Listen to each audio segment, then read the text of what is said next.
ये सारा प्रसंग कैलाश पर्वत पर घटित हुआ, जो कि भगवान शिव और उनकी पत्नी पार्वती का घर है। एक दिन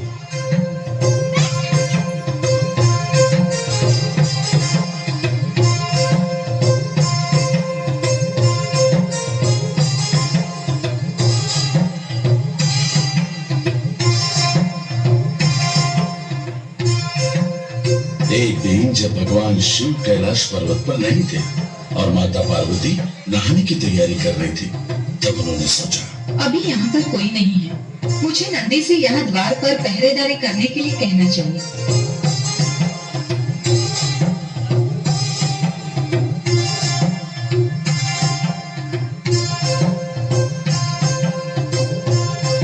और वो महल के दरवाजे तक गई जहाँ नंदी खड़ा था। उन्होंने कहा, नंदी। हाँ माते। मैं स्नान करने जा रही हूँ और किसी को भी महल में प्रवेश मत करने देना।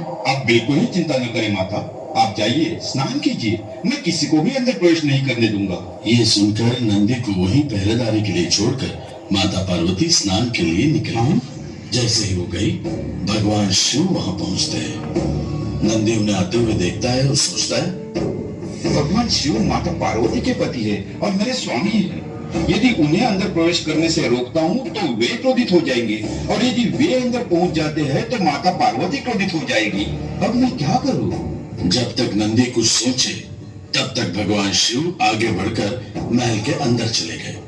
नंदी एकदम बेबस था, क्योंकि वो कुछ नहीं कर पाया। अब स्वामी अंदर चले गए, माता जरूर मुझ पर क्रोधित होगी, और इससे पहले उन्हें इस बात का पता चले मैं ही यहाँ से गायब हो जाता हूँ, वरना जैसे ही दूसरे गणों को इस बात का पता चलेगा, वो मेरा मजाक उड़ाएंगे।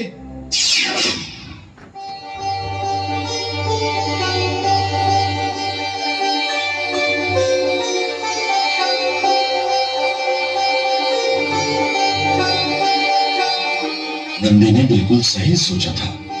जहाँ पार्वती जी स्नान कर रही थी, वहां से उन्होंने भगवान शिव को महल में प्रवेश करते हुए देखा तो वो क्रोधित हो गई और लज्जित भी।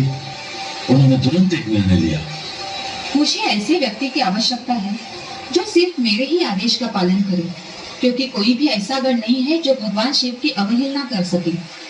मैं ऐसा गण निर्माण करूंगी जो सिर्फ मेरी आज्ञा का पालन करे। दृढ़निष्ठी पार्वती जी ने अगले ही दिन अपने शरीर पर लगे चंदन के लेप को लेकर एक मूर्ति बनाई